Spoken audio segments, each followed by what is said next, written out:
नमस्कार दोस्तों, स्वागत है आपका हरियाणा तक में और मैं हूं आपके साथ राहुल यादव। आप देख रहे हैं हमारा खास show the Gurgaon report. The Gurgaon report के आज के एपिसोड में बात होगी हरियाणा सरकार में कैबिनेट मंत्री और स्वास्थ्य विभाग संभाल रही आरती राव की। आरती राव बीते रोज मानेसर पहुंची थी। यहां मानेसर की जो मेयर हैं डॉक्टर इंद्रजीत कौर, उनके ऑफिस पर वो पहुंची थी। चाय पानी का कार्यक्रम था, खाने पीने का कार्यक्रम था, लेकिन जब वो यहां पर पहुंची तो ढोल नगाड़ों के साथ उनका स्वागत हुआ। भारी भीड़ जुटाई गई। जो जिलाध्यक्ष हैं यहाँ पर वो भी पहुंचे थे भारतीय जनता पार्टी के, और कई पार्षद वहां पर मौजूद थे। खुद डॉक्टर इंद्रजीत कौर जो मेयर है मानेसर की वो थी, उनके पति राकेश हयातपुरिया वो भी मौजूद थे। यहाँ आरती राव ने जो बातें कही, अब उनसे जो ये लड़ाई चल रही थी अहिरवाल की पॉलिटिक्स में, राव बनाम एंटी राव जो खेमा है, उसमें एक तरीके से आग में घी डल गया है। हालांकि आरती राव ने किसी का नाम नहीं लिया, लेकिन बहुत सारी बातें उन्होंने ऐसी कही जो भविष्य की राजनीति की तरफ इशारा करती है कि आखिर राव इंद्रजीत सिंह का परिवार, उनकी बेटी और वो खुद किस रणनीति पर काम कर रहे हैं। सबसे पहले बात करेंगे जब आरती राव ने ये कहा कि उन्हें अपने पिता से क्या सीखने को मिला है, तो उन्होंने जिक्र किया कि मेरे पिता जो हैं वो सबसे ईमानदार छवि के नेता हैं। पूरे हरियाणा में शायद ही कोई दूसरा ऐसा नेता है जिनकी छवि जो है इतनी साफ सुथरी हो। साथ ही कहा कि जब मेरे पिता बोलते हैं तो पूरे हरियाणा के कान खड़े हो जाते हैं। मैंने उनसे सीखा है, ईमानदारी सीखी है। मैंने उनसे सीखा है कि जो लोग आपके साथ हैं कभी भी उनका साथ मत छोड़ना, क्योंकि वो आपकी रीढ़ की हड्डी होते हैं। साथ ही कहा कि मैंने अपनी माँ से भी बहुत कुछ सीखा है और मैं अपनी माँ को भी क्रेडिट दूंगी। जब मेरी माँ ने मुझे ये सिखाया है कि जो तेरे पूर्वज हैं, जो तेरे बाप दादा हैं, उन्होंने नाम कमाया है और इस नाम को कभी खराब मत करना। यानी कि ये तमाम जो बातें हैं वो इंसान तब करता है जब वो किसी लेगेसी को टेक ओवर कर रहा होता है, वो उस लेगेसी को कैरी फॉरवर्ड करना चाहता है। तो आरती राव की ये बातें इस तरफ इशारा करती हैं कि आरती राव जो है वो लंबी पारी खेलने के मूड में है, और अब वो ये मैसेजिंग दे रही है कि यदि आप मेरे साथ जुड़ोगे, जो मेरे पिता ने किया, हमेशा अपने साथियों को साथ लेकर चले, उनका डटकर साथ दिया चाहे परिस्थिति जो भी हो, तो उसी तरह की मैसेजिंग अब आरती राव दे रही है। वो चाहती हैं कि नए लोग उनके साथ जुड़ें और ये मैसेज जनता के बीच में जाए कि एक बार जो उनके साथ जुड़ गया, आरती राव उसका मजबूती से साथ देगी। अब ये तो बात हुई मजबूती से साथ देने की, अपने साथियों को जोड़कर चलने की। अब बात करते हैं जब आरती राव ने ये कहा कि मेरे को कहते हैं कि वो सिर्फ अटेली की विधायक है, लेकिन मैं विधायक तो सिर्फ अटेली की हूं, पर सरदारी जो है वो इस पूरे इलाके की मेरे साथ है। यानी कि ये एक और इशारा उनका इस बात की तरफ था कि अपने पिता के बाद वो केवल अटेली विधानसभा तक सीमित नहीं रहना चाहती। जिस तरह से उनके पिता का जो दक्षिणी हरियाणा की लगभग 1 दर्जन सीटें हैं उस पर पकड़ है, उस पर उनके पिता का एक ऑरा है, उसी तरह का ऑरा और उसी तरह की पकड़ आरती राव भी मेंटेन करना चाहती हैं। और उन्होंने साफ कहा है कि मैं विधायक केवल अटेली की हूं, लेकिन आपने मुझे आशीर्वाद दिया है, इस पूरे इलाके की सरदारी मेरे साथ है। और ये इसलिए साथ है क्योंकि आप लोग वर्षों से हमारे परिवार को अपना समर्थन देते आ रहे हैं और मेरे साथ मेरे पूर्वजों का नाम जुड़ा है। यानी एक दूसरी मैसेजिंग अपने स्पीच में उन्होंने ये की कि मैं सिर्फ अटेली की विधायक नहीं हूं, बल्कि इस पूरे इलाके की सरदारी जो है वो मेरे साथ है। मैं इस पूरे इलाके का नेतृत्व करती हूं। यानी अब बेटी जो है वो अपने आप को जो पिता का स्थान है उसके लिए सुटेबल बता रही है। वो जनता के बीच इस बात को कहने लगी है, वो भी इस तरह के कार्यक्रमों से। अपने भाषण के अंत में आरती राव ने एक और बहुत महत्वपूर्ण बात कही, जो आखिरी लाइन उनकी थी, और उसमें उन्होंने कहा कि मैं मेहनत करने आई हूं, हमें आगे बढ़ना है, उन्नति और विकास का रास्ता आगे है, और हम देखेंगे कि हमारे लिए सूरज का कितना बड़ा उजाला आगे सामने आता है। यानी आप शब्दों को देखिए, वो ये कह रही हैं कि हमें ये शुरुआत है मेरी और बहुत आगे जाना है। और जब उन्होंने ये कहा कि सूरज का कितना बड़ा उजाला आगे है, ये हमें देखना है, तो ये बात इस तरफ साफ इशारा करती है कि आरती राव के जो इरादे हैं वो केवल मंत्री बने रहने के और एक इलाके या फिर एक विधानसभा तक सीमित नहीं है। उनकी सोच, उनकी प्लानिंग जो है वो बड़ी है, और कहीं ना कहीं जो सपना पिता ने देखा था, जो सपना दादा ने साकार किया मुख्यमंत्री बनने का, पिता नहीं कर पाए, अब ये लग रहा है आरती राव की बातों से कि वो उस सपने के लिए लोगों को तैयार कर रही है। और इस तरह की एक मैसेजिंग है कि लड़ाई लंबी है और निशाना या उनकी जो दौड़ है वो चीफ मिनिस्टर की कुर्सी तक है। हालांकि अभी ये कहना बेहद जल्दबाजी होगी, क्योंकि पहली बार वो विधायक की जीत कर आई हैं, पहली बार मंत्री बनी हैं, लेकिन इतना साफ है कि आरती राव जो है वो अब पीछे मुड़ने वाली नहीं है। एक लंबी पारी के लिए वो मैदान में आ गई है।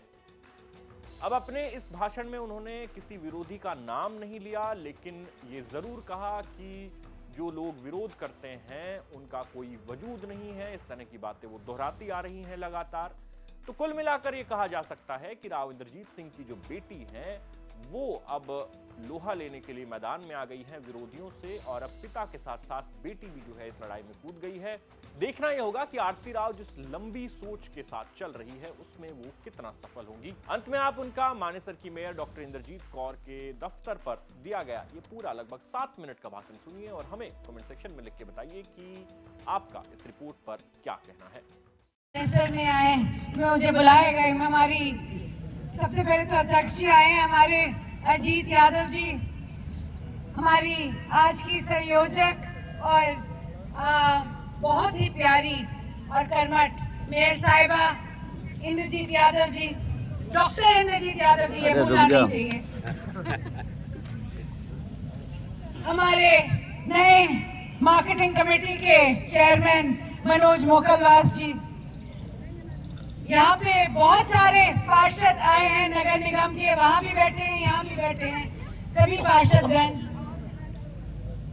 मेरे पिताजी के बहुत ही बड़े और लंबे साथी मास्टर बलबीर सिंह जी, सुरेश चेयरमैन साहब, प्रोफेसर हंसराज जी, सुनील मूसेपुर जी जो रेवाड़ी का इलेक्शन लड़े थे पिछली बार, हमारे वीरेंद्र हपलू जी, और रवि हमारी बहुत ही एक शेरनी विधायिका के सुपुत्र रवि दुल्ला चौधरी के बेटे, और यहाँ पे आए सभी भारतीय जनता पार्टी के और मेयर साहिबा के सभी, और मेरे मैं बोलूंगी साथीगण, आप सभी को मेरा हाथ जोड़ के नमस्कार। आज राकेश जी और डॉक्टर साहिबा ने तो बहुत ही कमाल कर दिया। मैं तो खाने पे आ रही थी, आप इतने सारे लोग बुला लिए, बहुत ही बढ़िया प्रोग्राम बना दिया। बहुत बहुत धन्यवाद आपका। सबसे पहले मैं आप सभी का धन्यवाद करना चाहती हूँ कि 24 में 2 इलेक्शन हुए थे और दोनों इलेक्शनों में आपने भारी भरकम वोट देकर भारतीय जनता पार्टी को विजयी बनाया, मोदी जी को तीसरी बार प्रधानमंत्री बनाया, और जो कभी नहीं हुआ, पहली बार हुआ हरियाणा में कि 3 बार लगातार एक सरकार एक पार्टी की बनी। आप सभी की देन है वो। आप सभी को हाथ जोड़ के बहुत बहुत धन्यवाद। जब बात होती है राव साहब की, राव साहब 6 बारी लोकसभा के मेंबर बने, और ये बहुत बड़ी बात है हरियाणा के लिए, क्योंकि हरियाणा में आज तक 6 बारी कोई सांसद बना ही नहीं, और वो भी जीतकर। ये नहीं कि नॉमिनेटेड सांसद बना हो, जीतकर कोई 6 बारी सांसद नहीं बना। ये आप सबकी देन है, आप सभी का बहुत बहुत धन्यवाद। और आज भी जब राव साहब कुछ कहते हैं तो सारे के सारे हरियाणा के कान खड़े हो जाते हैं। क्यों खड़े हो जाते हैं? क्योंकि राव साहब ने अपने 45-50 साल की राजनीति में सबसे बड़ा नाम जो कमाया है वो ईमानदारी का कमाया है, वो सच्चाई का कमाया, और वो कभी फिजूल की बातें नहीं करते। राव साहब हमेशा अपने लोगों के साथ, उनके सामने एक कवच बन के खड़े रहते हैं। वो बहुत लोगों को अच्छा नहीं लगता, मगर लोगों को बहुत पसंद आता है,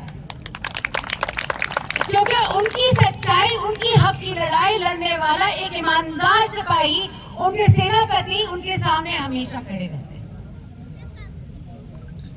और यही सीख राव साहब ने मुझे दी। आज के दिन मैं अपनी राजनीतिक सफर में अभी मेरी शुरुआत हुई है। 10 साल से मैं बोल रही थी कि मैं राजनीति में आऊंगी। भारतीय जनता पार्टी का बहुत बहुत धन्यवाद। इस बार उन्होंने मुझे टिकट दी, मुझे विधायक बनने का एक मौका दिया और उसके बाद मुझे मंत्री बनाया। बहुत बहुत धन्यवाद। पर जैसे अभी कहा उन्होंने कि आप अटेली की विधायक हैं, मैं तो कहती हूँ कि अटेली वालों ने मुझे वोट दिया, मुझे जिताया, उनका बहुत बहुत धन्यवाद। मगर पूरे इलाके की सरदारी आज के दिन उन्होंने मुझे आशीर्वाद दिया, इसलिए मैं आगे बढ़ी हूँ। आप सभी का बहुत बहुत धन्यवाद। और जो राव साहब ने हमेशा कही है कि जो अपने साथ लोग रहते हैं उनका हमेशा साथ देना चाहिए। और ये लोग आपकी रीढ़ की हड्डी होते हैं, और रीढ़ की हड्डी के बिना कोई इंसान जीवित नहीं रहता। ना सर चले है, ना गर्दन चले है, ना दिमाग चले। तो रीढ़ की हड्डी सबसे ज्यादा जरूरी हड्डी होती है इंसान की। और जब वो रीढ़ की हड्डी आपके लोग हों तो आपको कोई दुनिया की शक्ति रोक नहीं सकती। तो आप सभी का बहुत बहुत धन्यवाद कि आज के दिन आप राव साहब की रीढ़ की हड्डी बने हैं। और उनके साथ साथ जैसे मैंने कहा, मैं इस सफर में अभी शुरुआत है, मेरे को भी आपने मौका दिया है कि आपका साथ देने का, आपके लिए आपकी लड़ाई लड़ने का, आपकी हक की लड़ाई लड़ने का, सच्चाई की लड़ाई लड़ने का, और मैं ये मौका बिल्कुल चूकूंगी नहीं। उसके साथ साथ मैं बस आप सभी का धन्यवाद देना चाहती हूँ कि जब भी लोगों ने राव साहब का साथ दिया है, राव साहब के लिए खड़े हुए हैं, उसके पीछे ये जरूर है कि राव साहब ऐसे नेता हैं, मैं कहूँगी उनकी छवि इतनी साफ है, ऐसा कोई नेता शायद ही हरियाणा में कोई और होगा। राव इंद्रजीत जिंदाबाद जिंदाबाद जिंदाबाद। और उसी छवि को आगे बढ़ाते हुए राव साहब ने, मेरी माता जी मैं बोलूंगी, मैं अपनी माँ को भी थोड़ा श्रेय दे दूं यहाँ पे, क्योंकि जब बचपन से बड़ा करते हैं तो दोनों की सीख चलती हैं। और हमेशा ये बोली गई मुझे कि आरती देख, तेरे जो परदादा थे, तेरे दादा रहे हैं, तेरे पिताजी रहे हैं, इन्होंने एक चीज कमाई है, वो है नाम, और अच्छा नाम। और अच्छा नाम गंवाने में एक सेकंड नहीं लगता, मगर उसको बरकरार रखने में बहुत मेहनत लगती है। तो आज के दिन आपके बीच आरती आई है मेहनत करने, आप सभी का साथ देने, आप सभी यहाँ आए हैं मेरी बात सुनने, आप सभी का बहुत बहुत धन्यवाद। विकास और उन्नति का रास्ता आगे है, हम साथ साथ चलेंगे और आगे देखेंगे कि कितने बड़े सूरज का उजाला हमारे साथ भी आता है। धन्यवाद।